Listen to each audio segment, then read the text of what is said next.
with my student Margol, and we're talking about an exercise that we use to strengthen a few muscles in our forearm, muscles that are really critical in tennis.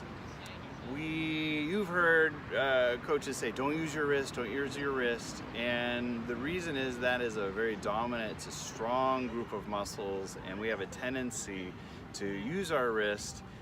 That causes injuries. The muscles that we need to develop are our supinators and our pronators, and they will help in the swing, the path of the racket, and that helps us reduce a lot of errors as well as reduce a lot of injuries. Now, tennis players, if you looked at their forearms, it's very obvious that one arm is a little bit wider than the other. That's a product of developing those muscles, the supinators and the pronators.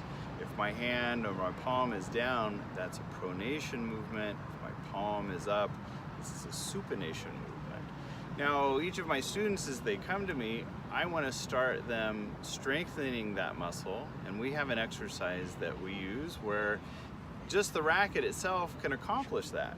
Holding the racket straight up, we're moving to the side in a supination position, we're moving to the other side in a pronation position.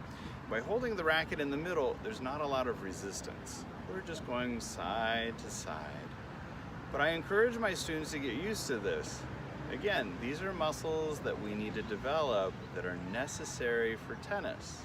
They're muscles that we don't use very often unless maybe we were opening and closing doors. We need to develop these for our tennis swing.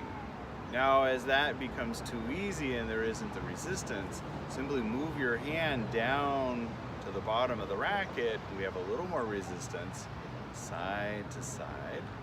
And we can do that a little bit faster as well. Now, Margol has been doing this for a while, and it's really helped her swing. You can see her here, she's working on it. She's learned not to use her wrist, but her forearm. She's moving it from side to side, side to side. And I ask my students to do that quite often. As a matter of fact, sitting in a chair with your arm on an armrest helps understand that movement, keeping the forearm still but allowing everything to rotate.